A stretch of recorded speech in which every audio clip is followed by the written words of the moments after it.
Bueno, continuamos entonces. Vamos a hablar ahora de la membrana celular y vamos a resaltar, digamos, el tipo de transporte que se da allí y cuál es su importancia, aunque ya la hemos venido mencionando en los otros videos.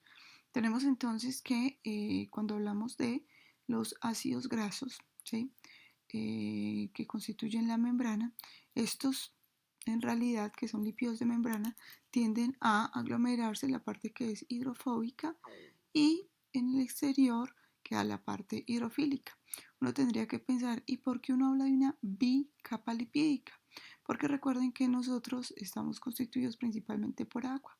Entonces necesitamos que la parte hidrofílica del lípido esté en contacto, por ejemplo, con la parte interna de la célula y la otra parte hidrofílica esté en contacto con la parte externa. Entonces, se ha observado que los lípidos tienden a aglomerarse entre ellos y es decir que se une la parte hidrofóbica, entran como tal pues por afinidad química y pueden formar lo que es micela, una bilámina o liposomas. Tenemos entonces acá diferentes imágenes de membranas. Vemos que las membranas en general, su constitución o sus componentes, más bien el porcentaje de los componentes, depende principalmente de la función de la membrana. Entonces tenemos que en todas ellas se encuentran proteínas, lípidos de membrana y pues acá no se ven en la tabla, pero obviamente también hay carbohidratos unidos a lípidos o a proteínas. Entonces vemos que el porcentaje de ellos depende principalmente como tal de qué estemos hablando, ¿sí? Como tal de qué membrana estamos hablando. Entonces se propone que la membrana que constituye los citocromos o la mitocondria, más bien, es principalmente o tiene como mayor componente proteínas.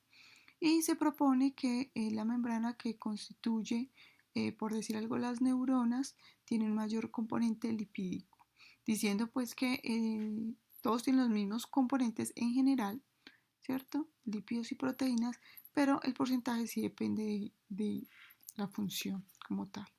Tenemos entonces que una imagen de una membrana, vemos que está constituido por una parte lipídica, ¿sí? Por la bicapa lipídica, está constituido por proteínas, algunas de esas proteínas están embebidas como tal en la membrana.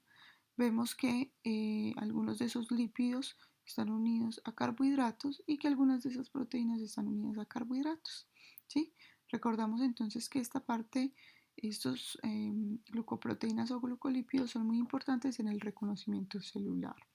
Tenemos entonces que las proteínas que constituyen la membrana son las proteínas integrales. Estas se encuentran embebidas en la membrana, ¿sí? Y cumplen funciones importantes en el transporte. Tenemos proteínas periféricas. Estas se encuentran como tal expuestas en la membrana, ¿sí?